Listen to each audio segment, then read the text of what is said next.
She spent her entire life believing her mother-in-law was her second mother. She smiled for her in photos, took care of her when she was sick, and paid the bills that no one else ever asked how they got paid. But all it took was for one different child to walk through the door for the mask to completely fall off. What no one expected was that the calmest "okay" in history would be the trigger for a revenge as silent as it was devastating. I am that woman. And this is the story of how I discovered that the worst prejudice doesn't come from strangers, but from the person who sits at your table every Sunday and smiles as if she truly loves you. Before we continue, make sure you're subscribed to the channel and let us know in the comments, where are you watching this video from? We love knowing how far our stories are reaching. The smell of coffee with cream and vanilla will always remind me of my sister, Sarah. She was the kind of person who made any room feel warmer just by walking into it. It wasn't about money, or social standing, or any of those things we think matter when we're young and haven't yet learned the difference between value and price. It was about presence. When Sarah entered a room, people smiled without exactly understanding why. She had this rare gift, one that can't be learned or taught, of making everyone feel like they belonged, like they were in the right place, like they were welcome. We grew up together in a small apartment in Dorchester, just the two of us and our mom, who worked her whole life as a seamstress to pay for decent schools and good shoes. Our mom passed away when I was 22 and Sarah was 18, and we had to learn very quickly what it meant to take care of each other without a safety net. And we did. That experience left us with a bond that goes way beyond what words can explain. When Sarah got pregnant at 25 from a relationship that didn't work out, she didn't panic. She just rearranged her plans with that trademark calm of hers, like someone taking the pieces of a puzzle and deciding to put them together in a completely different way than what was on the box.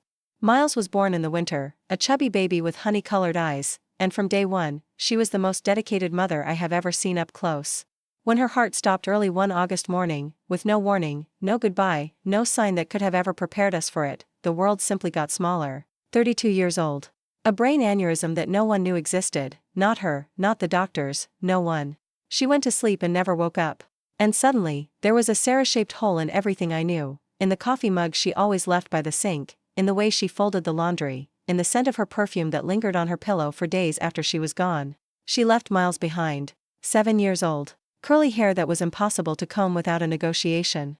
The exact same honey-colored eyes she had, that specific shade between gold and brown that seemed to shift depending on the daylight. His father had been out of the country for years, with no regular contact and no interest in being involved in any way.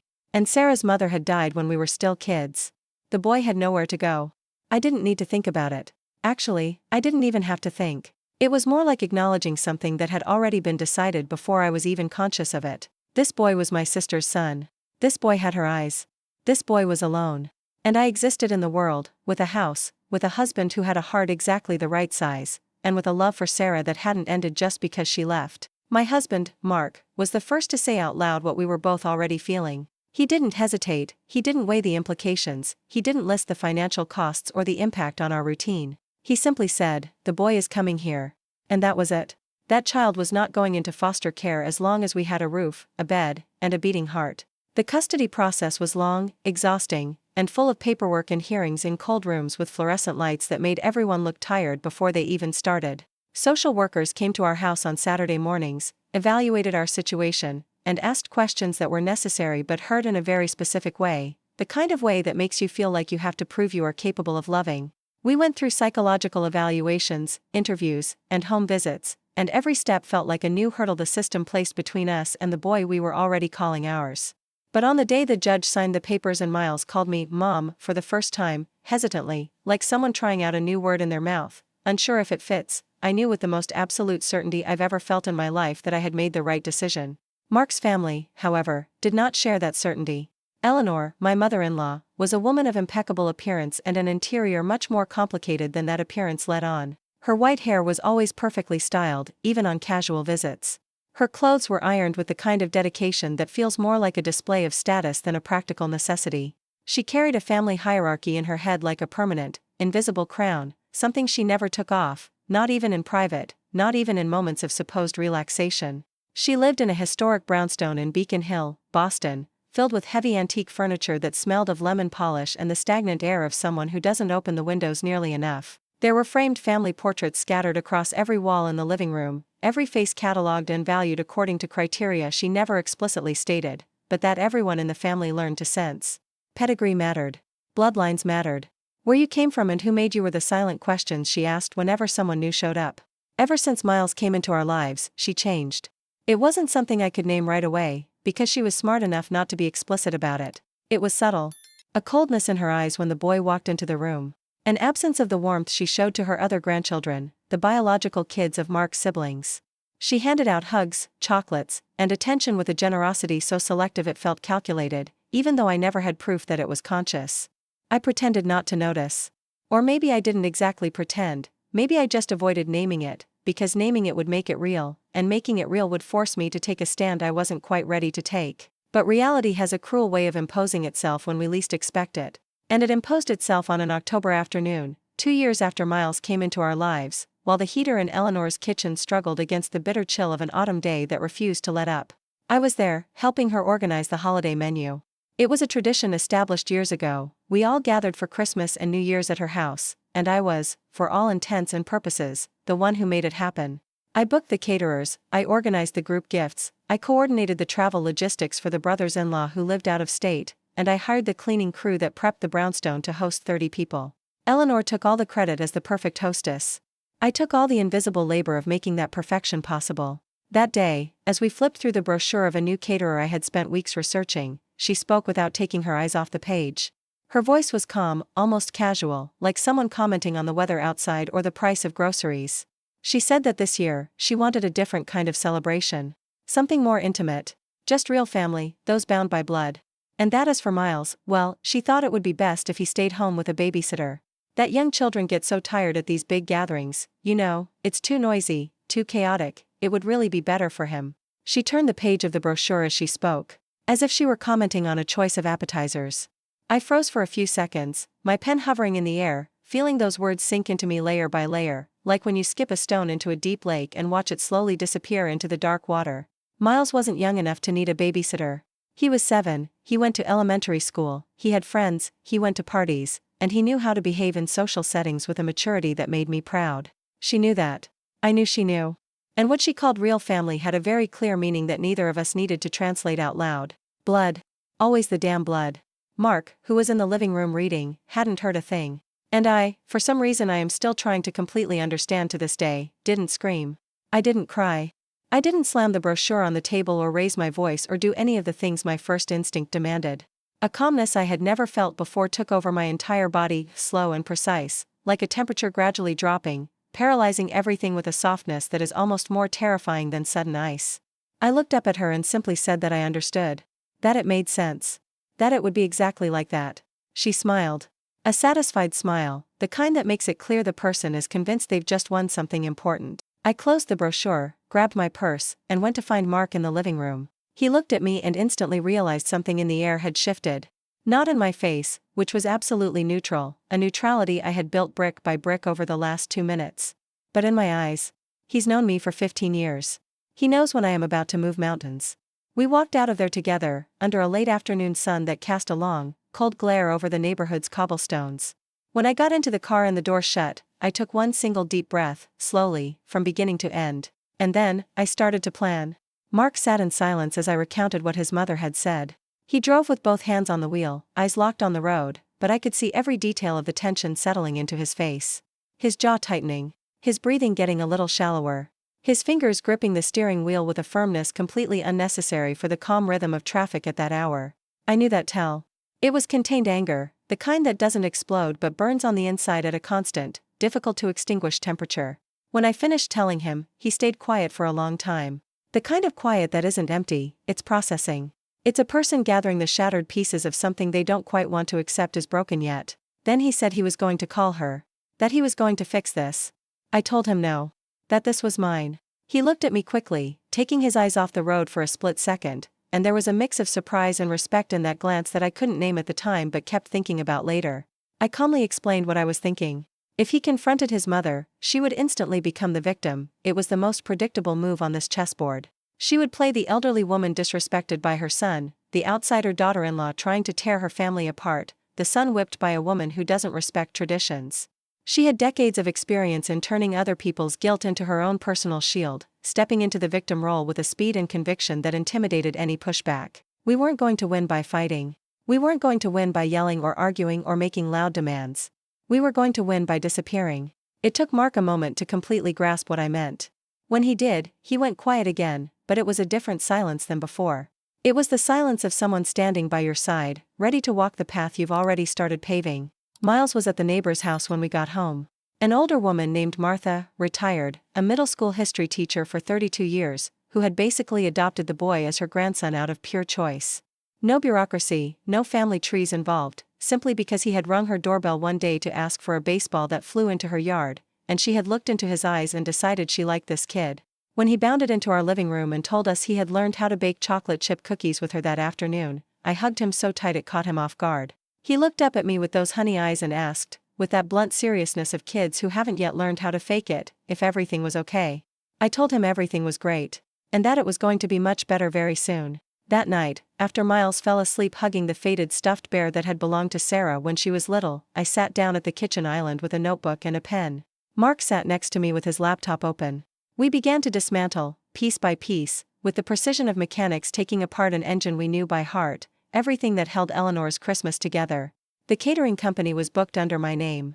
I called to cancel with the exact amount of notice required to avoid any fees, something I had carefully calculated over the last few days when I sensed things were heading in this direction. Cancelled. The flights for the brothers-in-law, who lived in Columbus and Richmond, were paid for by us annually. It was an expense Mark absorbed without complaint because his mother always claimed she couldn't afford it, and we had learned it was easier to pay than to deal with the drama of their absence.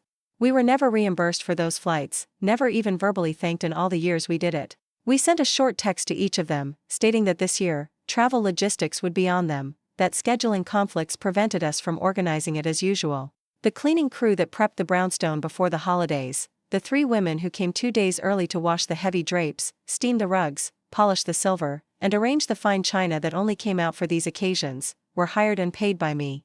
I called to cancel, thanking them for their time and explaining our plans had changed. The gifts that Eleanor handed out to the grandkids with that grand gesture of a generous matriarch, those big, beautifully wrapped boxes with massive bows she presented with the smile of someone bestowing blessings? Bought by us, researched by me, wrapped by my own 2 hands, and handed over with her name on the tag as if she had done it. This year, there would be no presents from us for that gathering. When we finished going over everything, Mark closed the laptop and just looked at me for a while, with an expression I couldn't quite decipher, whether it was admiration, concern, or a mix of both. He whispered that I was the most dangerous person he'd ever met when I was completely calm. I told him I learned it from my sister. Sarah always used to say that the most powerful response to contempt isn't screaming. It's absence. It's removing your presence, your energy, your labor, and your investment from a place that doesn't value you, and letting that place figure out on its own what it's actually made of once you're no longer there to hold up the facade.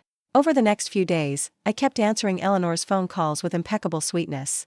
She called to confirm details, to give suggestions that were actually demands disguised with a softer tone, to ensure everything was going according to plan.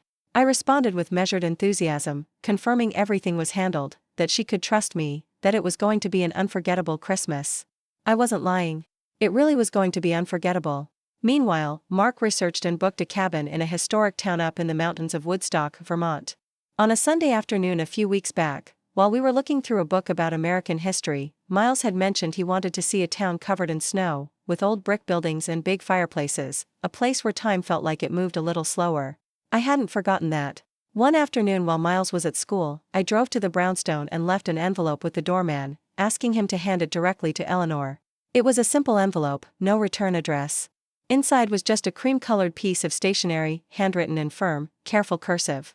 May you have exactly the Christmas you planned, surrounded only by those you truly consider family. She would only understand the weight of those words when it was far too late to change a thing. Christmas Eve fell on a Monday that year, and Boston had that specific late December chill, a biting, bone-deep cold that the afternoon snow flurries only seemed to make heavier. We left the city on the morning of the 23rd, before the sun even tried to warm the pavement, while the streets still had that groggy, undecided feel of an early winter morning. The highways were relatively empty, the gradual exodus of people who had left work early for the suburbs or the mountains. Miles slept for the first 40 minutes of the drive, his head resting against the glass, his curly hair flattened on one side. He woke up when the Green Mountains started looming on the horizon, first as blue shadows against the sky, then gaining shape and snow-capped definition as the elevation climbed. He pressed his face to the window and stayed completely silent for a long time. I watched him in the rearview mirror while Mark drove. There was a look on Miles's face that I would need a lot of words to accurately describe. It was sure, That wide-eyed, open-mouthed look kids get when they see something they never imagined existed. But there was something deeper and quieter underneath the awe. It was the face of a child who realizes, even without having the vocabulary for it, that he is making a core memory. That he instinctively knows this moment is going to stay with him for a very long time. Woodstock welcomed us with the bells of the old town church ringing in the distance, a deep, resonant sound that feels pulled from a different century, and the smell of hearty New England comfort food drifting from the restaurants on Main Street. The scent of roasted meats and firewood mixed with the sharp, freezing mountain air to create something irresistible. The cobblestone sidewalks glistened with fresh frost. The cabin Mark had rented was tucked away on a quiet side street, shielded by a massive, centuries-old oak tree that kept the porch shadowed and frosty. Miles walked inside and headed straight for the stone fireplace. He stood in front of it with his hands behind his back, studying the stonework and the stack of logs in the corner like he was evaluating a major engineering project. Then he turned to Mark with absolute, solemn seriousness and asked if he could help get the fire started. Mark let out a laugh I hadn't heard in weeks. A real, deep, effortless laugh. The kind that only slips out when you are finally relaxed enough to let it. The three of us spent the entire afternoon building that fire together. No rushing, no hierarchy, nobody snapping that, kids shouldn't do that, or, you're going to get hurt, or, you're too young, step aside. Miles learned how to stack the logs to let the air flow, how to use the kindling safely, how to blow on the embers at a steady rhythm to feed the flame without putting it out. When the fire finally caught, golden and roaring, he threw both arms up in a celebration so genuine and uninhibited that I had to look away so he wouldn't see me swallow my tears. My phone was buried in my purse, on silent. But at 6 p.m., when I went into the bedroom to grab a sweater, the screen lit up on the nightstand. 3 missed calls from Eleanor. A text message in all caps, demanding the caterer's number because the crew still hadn't shown up to set up the dining room, and time was running out. I slipped the phone back into my purse with the complete calm of someone putting away an object of zero importance. There was no anger in the gesture. There was only the peaceful awareness of someone who planted a seed and is simply waiting for time to do its job. Mark made dinner that night, a simple pot roast with root vegetables, a recipe his own mother used to make when he was just a boy, back before their house became a stage for appearances instead of a real home. The rich smell of beef, carrots, and thyme filled the entire cabin, a scent that blended good food with nostalgia. Miles sat at the small kitchen island, his feet swinging above the floor, talking about a kid from school who claimed Vermont was the prettiest state in the country. He said he hadn't believed him before, but now he realized his friend might actually be right. As we ate dinner at the small wooden table, with the fire casting dancing shadows on the stone walls, I heard my phone vibrate deep inside my purse hanging on the back of my chair. Once. Then again. Then 3 times in a row. I didn't open it. After Miles went to sleep, exhausted in that thorough, peaceful way that only happens when a body and mind have spent every ounce of energy they had, Mark and I stepped out onto the cabin's back porch. The mountain cold was dry and sharp, the kind that makes you want to stay awake just to feel it, the kind that feels like it's cleansing your insides with every breath. The stars in Vermont shine with a totally different intensity than they do in the city. Without the light pollution, they blanket the sky in a way that reminds you of the actual scale of the universe. Mark held his mug of hot cider with both hands to keep warm and asked if I wanted to check the messages. I said no. Not yet. I told him there was a right time for everything. And that tonight, under this sky, with Miles sleeping soundly inside with a smile still on his face, was not the time to drag anything from that Beacon Hill brownstone into this cabin. He agreed, without needing me to explain any further. The town church bell tolled 10 times, heavy and solemn, the sound echoing down the snowy hills, reaching us like a confirmation that time really did move differently up here. It was Christmas Eve. Down in Boston, a mahogany table set for 12 was gleaming with fine silver that no one was going to use. Somewhere in that city that never stops, Eleanor was discovering that blood, all on its own, doesn't keep anyone warm. Christmas morning broke with a thick fog blanketing everything. Miles woke up before everyone else and wandered out to the porch in his pajamas, barefoot on the freezing wooden planks, just standing there watching the mist roll over the mountains like a heavy curtain of white gauze. I watched him through the kitchen window while waiting for the coffee to brew, feeling that familiar knot of grief and profound gratitude that only those who have lost someone deeply understand. My sister Sarah would have loved seeing this. She loved the fog. She used to say it was the world's way of asking for silence from people who were too loud to hear what actually mattered. We ate breakfast, freshly baked cinnamon rolls the cabin owner had left in a basket the day before, a small, sincere gesture of hospitality that touched me far more than it probably should have. Sometimes it's the simple courtesies, done without obligation or an audience, that reveal more about a person's character than grand gestures ever could. Miles devoured 4 rolls and then, with the dead serious expression of someone proposing a well-thought-out business deal, asked if we could just move to Vermont. Mark told him we could come back whenever we wanted, which was both an honest and generous answer. Miles considered this for a moment, staring out at the foggy woods with the solemnity of a negotiator weighing terms. Then he said he accepted the deal. It was only after breakfast, when Mark took Miles down to explore the historic town square, that I finally sat at the kitchen table with a fresh cup of coffee, unlocked my phone, and started reading the messages. Chronologically. Reading through everything that had poured in while I let the silence do its heavy lifting. There were dozens of them, scattered throughout Christmas Eve, each with a shifting tone that mapped the exact curve of her panic with an intensity one hadn't fully anticipated. At 6 p.m., the texts were authoritarian. The tone of a woman used to having problems solved before they even reached her desk. The caterers haven't shown up. You need to fix this immediately. Punctuality is essential. Where are you? Why aren't you answering your phone? At 7 p.m., 4 missed calls in 10 minutes, with no text in between, which was a message in itself. By 8 p.m., the tone shifted drastically. She had called her other sons and discovered the plane tickets didn't exist. That they were spending Christmas in their own homes because, without the fully funded and orchestrated logistics they relied on, last-minute holiday travel was impossible. The text was a long, rambling mix of accusation and sheer disbelief, the kind of paragraph someone writes when they are desperately trying to compute how reality has diverged so entirely from the script they wrote in their head. At midnight, an audio message. I put one earbud in and hit play, keeping the volume low even though I was alone in the kitchen. Eleanor's voice sounded completely foreign to me. There was still a faint trace of her usual arrogance, that muscle memory of a woman who has spent her whole life ruling her little universe, twitching out of habit even when the brain is no longer sending the signal. But underneath that thin layer was something I had never heard from her before. A raw, unvarnished fragility. No ornaments. No gilded frames. She said she was alone. That the table was set and there was no one to sit at it. That the neighbors had their own plans and hadn't answered when she knocked on their doors. That the cleaning crew had never showed up. That she had tried to make herself something to eat, but the pantry was practically empty because I was always the one who did the grocery shopping before the holidays, and she hadn't realized how completely dependent on me she was until that exact moment, when she opened the cupboards and found them bare.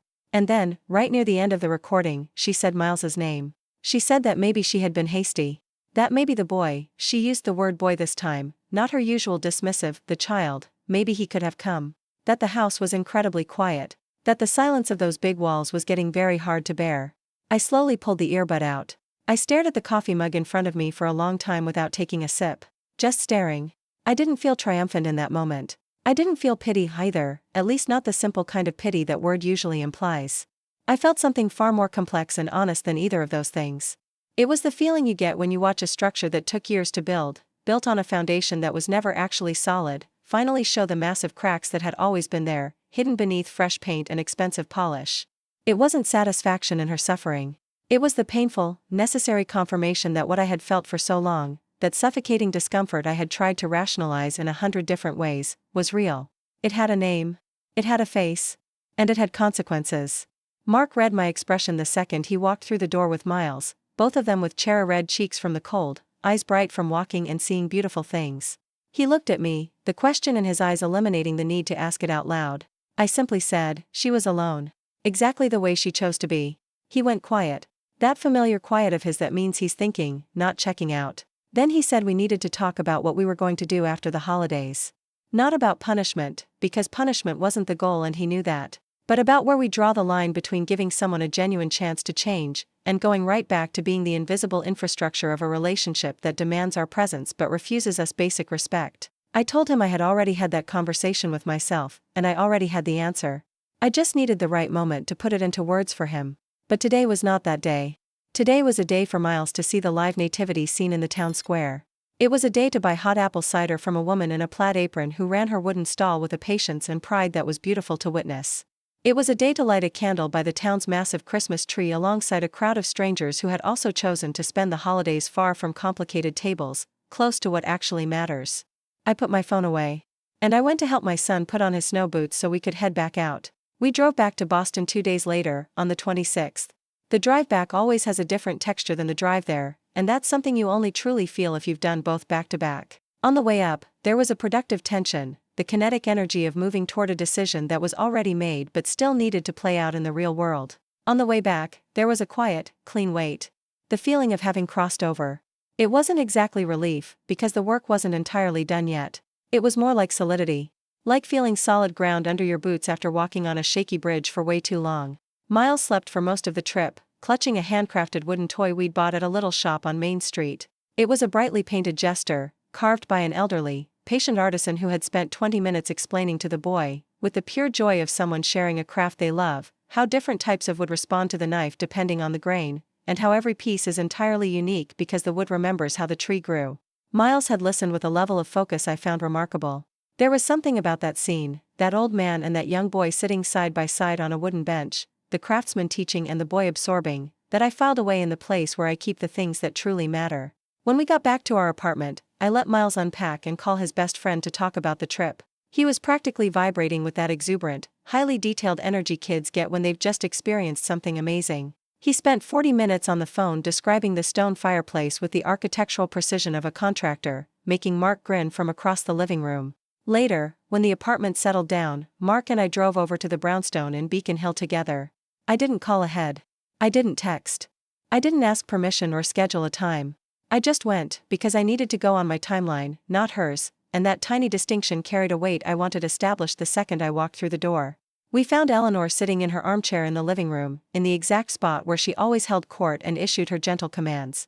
But she looked vastly different inside the space that used to be the center of her power. Smaller. As if the antique furniture had outgrown her, or as if she had shrunk over the last few days in a way that went way beyond the physical. She was wearing a thick wool cardigan over a blouse, even though the heat was running high. Her hair was less perfect than usual, a few strands out of place that she normally would never have permitted. On the coffee table sat a teacup with the cold dregs of tea, and my note, the one from the blank envelope, folded in half, looking like it had been folded and unfolded a dozen times before being abandoned there. She watched us walk in without standing up. Her eyes scanned my face with an expression I had never seen on her. It wasn't exactly guilt, it was whatever comes before guilt. It was the shock of someone who finally sees the massive object that had been right in front of them the entire time, an object that required a high-speed collision with rock bottom to finally become visible. I didn't start with accusations. It had never been about accusing her. I sat in the chair directly across from her. Mark stood right behind me, present, but letting me hold the floor. I spoke calmly, without raising my voice, without theatrics, with the tone of someone saying something they've rehearsed in their head so many times that the words come out perfectly clean, with no rough edges.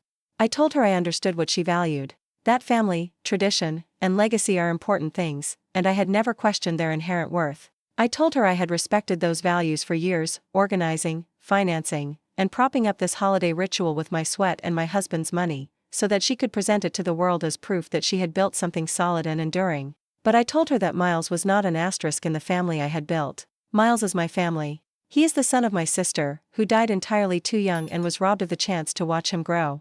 He is a boy who didn't choose to lose his mother, who didn't ask to be left alone in the world, and who came to us at 7 years old with Sarah's honey eyes and a capacity to love that puts any biological criteria to absolute shame.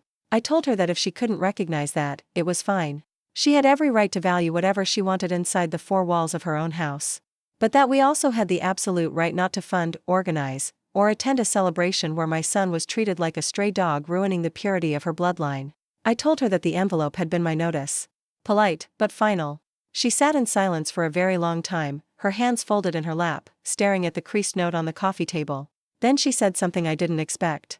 In a voice much softer than her usual tone, almost entirely stripped of its normal cadence, she said that when her oldest son had called on Christmas Eve to complain about the plane tickets that didn't exist, not to ask how she was, not to wish her a Merry Christmas, just to demand his free ride, she had realized something she deeply wished she hadn't. She realized that she had spent her life cultivating this idea of a bloodline with such rigid care, that she had literally raised men who looked at her the exact same way she looked at Miles, as a resource to be used when convenient, not as a human being to be loved unconditionally. I didn't respond to that right away. Because that realization, as true as it was, and as painfully as it had been earned, belonged to her. That was her work to do now, not mine. It wasn't my job to validate it, soften it, or speed up the emotional processing she needed to do on her own time, with the tools she had available. I pulled my keychain out of my pocket, unhooked the brass key to the brownstone she had given us years ago and never asked for back, and placed it on the mahogany table with a sharp, heavy click that echoed in the dead silence of the room. I told her we were leaving. And that what we did with our time and energy moving forward would depend entirely on what she chose to do with this new understanding. We walked out and didn't look back. In the weeks following Christmas, Mark's family group chat was a total war zone. The brothers-in-law, who had spent the holidays in their own cities for the first time in years without the all-expenses-paid logistics they treated like a basic human right, swung wildly between outrage and confusion. Some blamed me directly, which was expected and honestly pretty predictable. Some blamed Mark for losing control of his wife, which was a choice of words that revealed significantly more about them than it did about anything Mark did or didn't do. One sister-in-law even wrote a massive, poorly punctuated paragraph declaring that I had always been a destabilizing influence, an outsider who never understood how this family operated. That sentence, surprisingly enough, gave me more peace than anything else I read during that time. Because she was right. I never understood how that family operated. I never understood how grown adults accepted that flights, gifts, catering, and thousands of dollars were owed to them annually without an ounce of gratitude or reciprocation, treating it like a constitutional right that magically renewed every December. I never understood how a 7-year-old child could be deemed illegitimate by a woman who loudly proclaimed her Christian values and branded herself a loving matriarch. I never understood how love could be sorted into categories of validity based on DNA tests. No, I truly never understood how any of that worked. And I was completely fine with that. Some things don't deserve to be understood, they deserve to be left behind. Mark replied to the group chat exactly once. It was a brief message, written carefully, without aggression or sarcasm.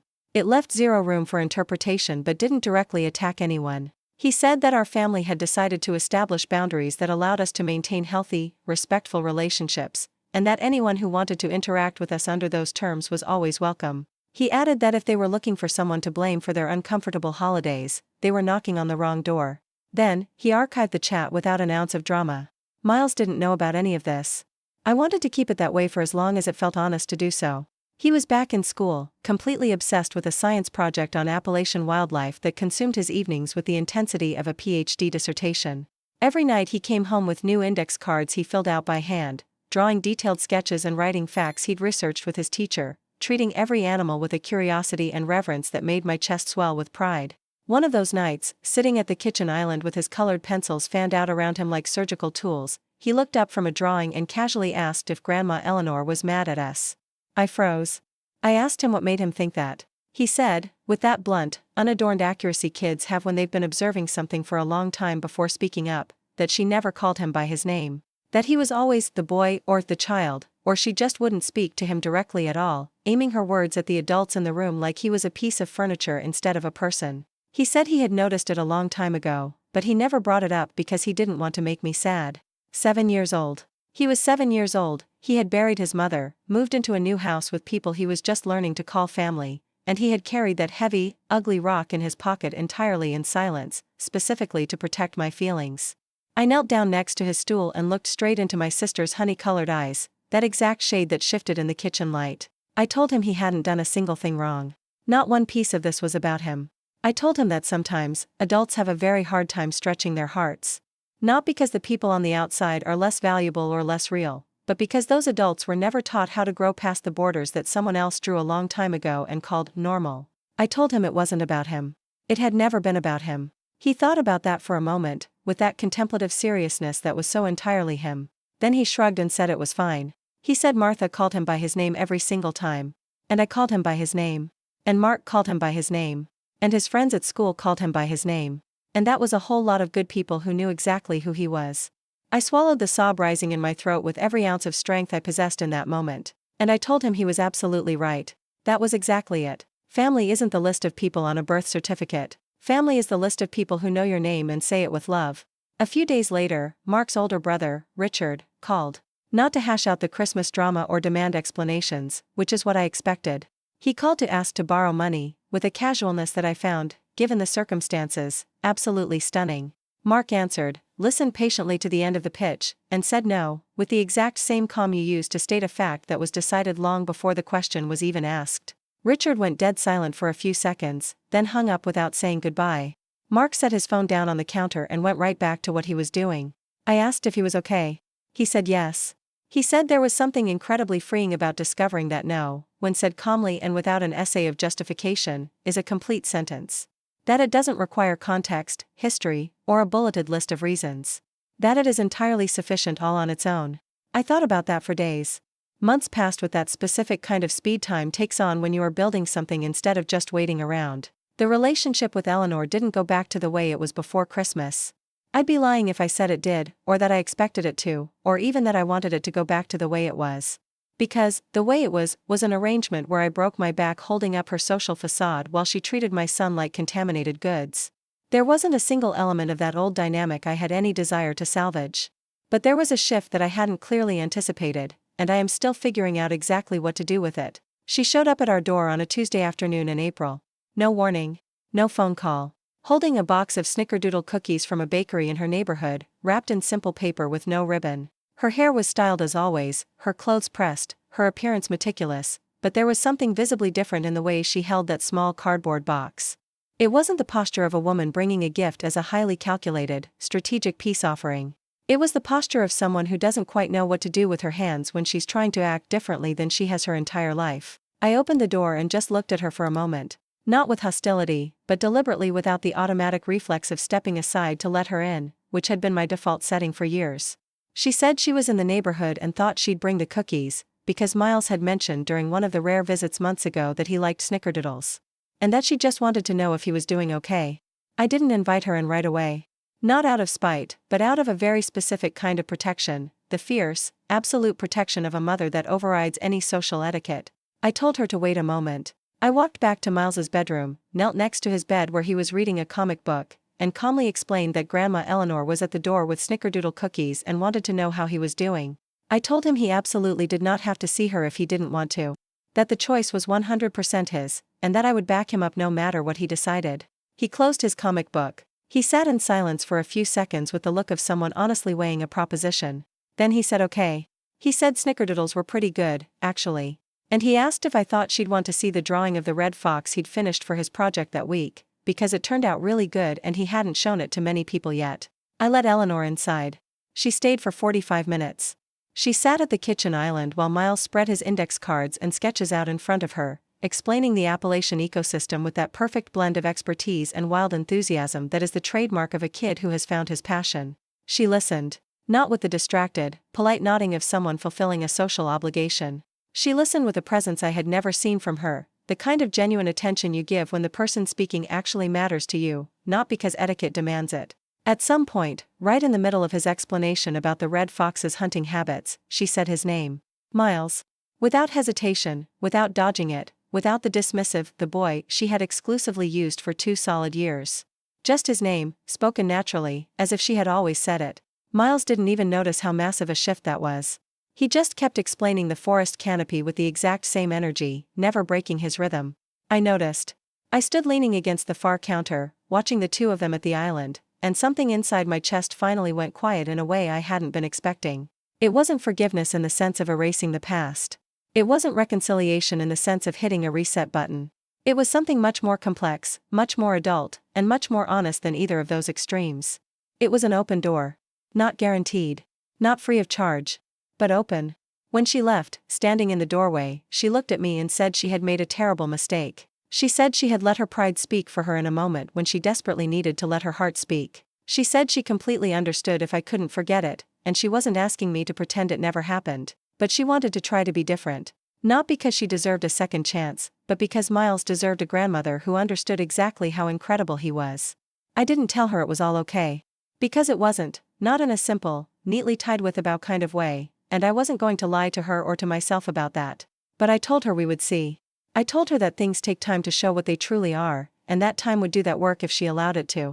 And I told her that Miles would be the one to decide, over the coming days and weeks, what space she was allowed to occupy in his life, that the power belonged to him. Not me, not her. That he deserved to have the power over his own story. She nodded. And she walked away down the uneven brick sidewalk, her shoulders sitting a little lower than when she arrived. Not in defeat, but like someone who had finally set down a heavy bag they had been carrying for way too long. I stood by the window, watching her turn the corner.